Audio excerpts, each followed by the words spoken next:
Service. The National Weather Service in Chicago has issued a special marine warning for nearshore waters from Wilmette Harbor to Calumet Harbor, nearshore waters from Calumet Harbor to Michigan City, open waters from Wilmette Harbor to Michigan City out to mid-lake until 10 p.m. At 8:31 p.m., gusty showers were located along a line extending from near Montrose Harbor to near Joliet, moving northeast at 35 knots. Hazard, wind gusts to 40 knots. Source, radar. Impact, small craft could be damaged and briefly higher winds and suddenly higher waves.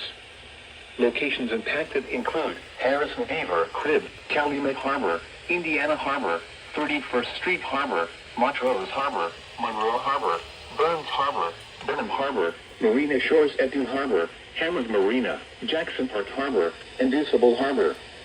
Move to safe harbor immediately as gusty winds and high waves are expected.